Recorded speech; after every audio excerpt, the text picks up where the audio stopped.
Hello everyone, कैसे हो आप सब। उम्मीद है अच्छे होंगे। मैं प्रियंका आप सभी का स्वागत करती हूँ अपने YouTube channel GK GS with Priyanka ma'am पे। तो हमने पॉलिटी की काफ़ी क्लासेस कर ली हैं। आज का हमारा टॉपिक है पॉलिटी के अंदर राज्य के नीति निर्देशक तत्व, जो कि हर एक एग्ज़ाम के लिए बहुत ही ज़्यादा इम्पोर्टेंट है। हर एक एग्ज़ाम से क्वेश्चन बनते हैं, कोई भी एग्ज़ाम ऐसा नहीं है जिसके अंदर इस टॉपिक से क्वेश्चन नहीं बनते हैं। तो आपको हर एक लाइन को बहुत ही ज़्यादा तरीके से सुनना है और समझना है किस तरीके से पढ़ाया जा रहा है, और आपको अंत तक देखना है वीडियो को, ठीक है, तभी समझ में आएगा। बीच में छोड़ के चले जाते हो तो आपको कुछ भी समझ में नहीं आता है। तो अंत तक देखना आपको वीडियो को। मैं आपको अंत में ट्रिक्स भी बताऊंगी कि कैसे नीति निर्देशक तत्वों को आप याद कर सकते हो। तो आपको अंत तक क्लास देखनी है।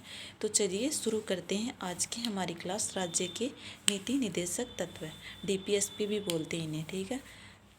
भारतीय संविधान के भाग 4 के अंदर नीति निर्देशक तत्वों को दिया गया है।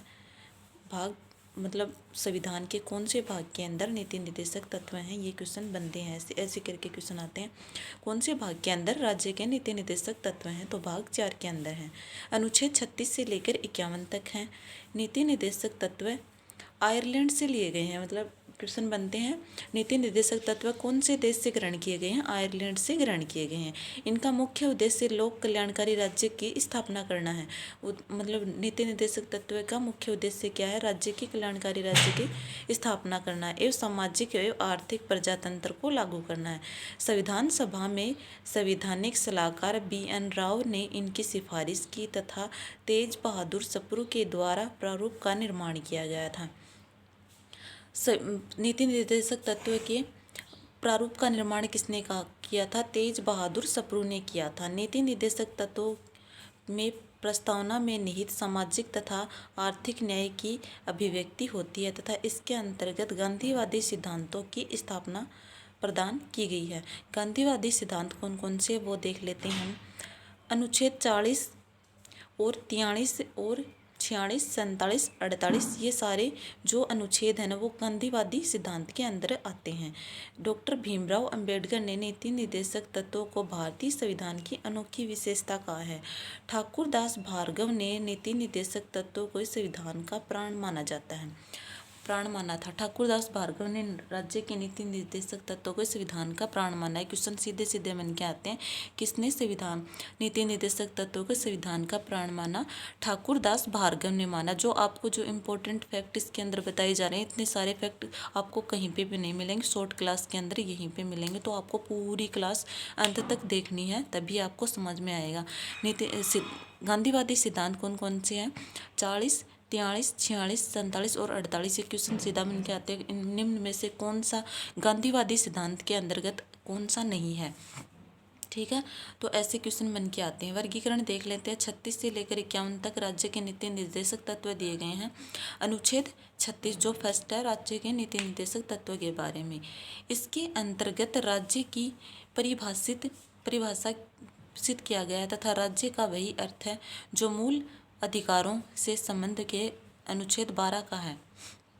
अनुच्छेद 37 में क्या है, इस भाग में दिए गए उपबंधों को न्यायालय के माध्यम से परिवर्तनीय नहीं बनाया जा सकेगा, परंतु यह शासन के मूलभूत हैं एवं राज्य का यही दायित्व है कि वह विधि निर्माण में इन्हें लागू करे। अनुच्छेद 37 में क्या है, दिए गए प्रावधान न्यायालय के माध्यम से परिवर्तनीय नहीं है, मतलब नीति निर्देशक तत्व परिवर्तनीय नहीं है, ये दिया गया। आपको स्क्रीन के ऊपर दिख रहा है, उसके स्क्रीनशॉट ले लेना ताकि आप बाद में उन्हें पढ़ सको, ठीक है। आगे हम पढ़ते हैं अनुच्छेद 48। अनुच्छेद 38, इसके अंतर्गत यह प्रावधान किया गया है कि राज्य ऐसी सामाजिक व्यवस्था की जिसमें सामाजिक, आर्थिक एवं राजनीतिक न्याय की सुनिश्चित किया जा सके स्थापना कर लोक कल्याण की सिद्धि का प्रयत्न करेगा।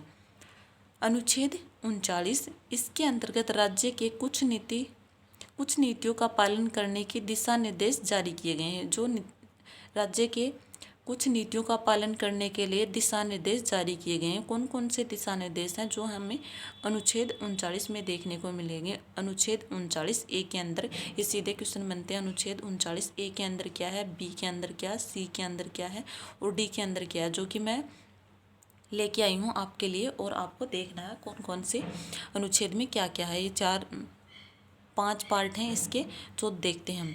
राज्य प्रत्येक स्त्री, अनुच्छेद 39A के अंदर क्या है, प्रत्येक राज्य है ना स्त्री पुरुष को समान रूप से जीविका का साधन उपलब्ध कराने का प्रयास करेगा। मतलब समान रूप से साधन, मतलब जो भी काम करते हैं उनको समान उपलब्ध कराएगा। कोई भी ये भेदभाव नहीं करेगी, स्त्री है तो इसको ये काम दिया जाएगा, ये पुरुष है तो इसको ये काम दिया जाएगा, ये भेदभाव कोई भी राज्य नहीं किया करेगा। अनुच्छेद 39B के अंदर क्या है, राज्य देश के भौतिक साधनों स्वामित्व या नियंत्रण की ऐसी व्यवस्था करेगा कि अधिक से अधिक सार्वजनिक हित की प्राप्ति हो सके।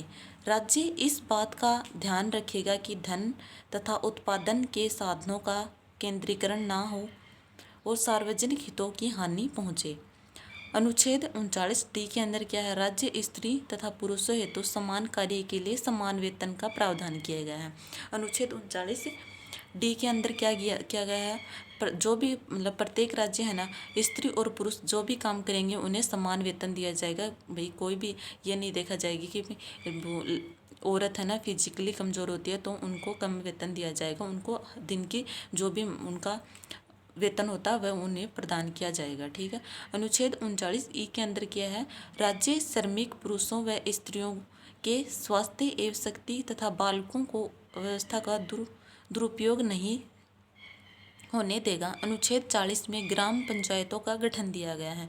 ये सीधे क्वेश्चन बन के आते हैं, ग्राम पंचायत कौन से अनुच्छेद के अंदर है, अनुच्छेद 40 में और नीति निर्देशक तत्व के अंदर है। इसके राज्य को ग्राम पंचायतों का गठन कर उन्हें अधिक से अधिक व्यक्तियों तथा संसाधनों प्रदान करने की दिशा निर्देशक जारी किया गया है, अर्थात पंचायती राज की प्रारंभिक अभिव्यक्ति इसी अनुच्छेद में है। अनुच्छेद 41 के अंदर क्या है, कुछ दिशाओं में काम पाने, शिक्षा पाने तथा राज्य के लोक सहायता का अधिकार अनुच्छेद 41 के अंदर दिया गया। अनुच्छेद 42 के अंदर क्या है, काम की न्यायसंगत तथा मानवोचित दशाएं तथा एवं स्त्रियों एवं की प्रस्तुति सहायता, जो अनुच्छेद 42 के अंदर क्या है, काम की न्याय संगीता मानवोचित दशाएं तथा स्त्रियों की प्रस्तुति सहायता में प्रेगनेंसी के टाइम पे जो उन्हें जो छुट्टियां मिलती हैं औरतों को, वो किसके अंदर है, अनुच्छेद 42 के अंदर है। अनुच्छेद 43 में क्या है, कर्मकारों के लिए निर्वहन मजदूरी, ये इसमें यह प्रावधान किया गया है कि मजदूर लोगों के कार्यों में घंटे निश्चित किए जाएं तथा उन्हें रहने की दशाएं उत्तम हो, अवकाश का समय का सदुपयोग कर सकें तथा कुटीर उद्योग धंधों में प्रोत्साहन प्रदान किया जा सके। अनुच्छेद 44 में समान नागरिक संहिता का निर्माण, इसका अभिप्राय है नागरिक मामलों जैसे विवाह, तलाक, आधिकारिक गोद लेना आदि के सभी धर्मों के लिए समान नियम को लागू किया जाएगा। मतलब सभी धर्मों के लिए, जो है वो मुस्लिम हो, क्रिश्चियन हो, ईसाई हो, कोई भी धर्म हो, उसके लिए उसके अंदर है ना जो भी उत्तराधिकार, तलाक, जो भी गोद लेना, वो सारे धर्मों के लिए समान रूल लागू किए जाएंगे और उन्हीं रूल को फॉलो करना होगा सभी को। ये अनुच्छेद 44 के अंदर दिया गया, तो मतलब समान नागरिक संहिता अनुच्छेद 44 में दिया गया। ये क्वेश्चन तो बहुत ही बनता है, बहुत एग्जाम में बना है और बनता भी बहुत ज़्यादा इंपॉर्टेंट है हर एक एग्जाम के लिए, तो आपको ध्यान से देखना है। भारत में गोवा को छोड़कर समान नागरिक संहिता को अभी तक लागू नहीं किया गया। मतलब अभी तक गोवा में ही समान नागरिक संहिता लागू किया है, लेकिन अब तो उत्तराखंड में भी लग चुकी है, जो फर्स्ट राज्य बन चुका समान नागरिक संहिता अपनाने वाला। ध्यान रखना है इसको। अनुच्छेद 45 में निःशुल्क व अनिवार्य शिक्षा का प्रावधान किया गया है।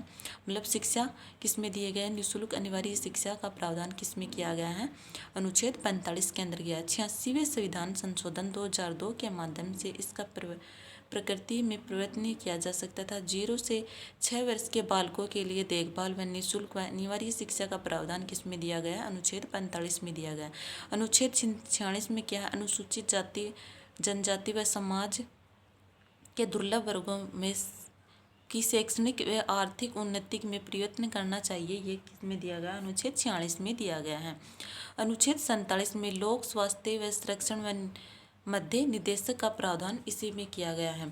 आपको है ना स्क्रीनशॉट ले लेना जो भी आपको स्क्रीन पे दिख रहा है। अगर आपको वीडियो अच्छी लगी हो तो आपको चैनल को लाइक, शेयर और सब्सक्राइब जरूर करना और कमेंट में बताना आपको क्लास कैसी लगी है और आप किस चीज़ की तैयारी कर रहे हो।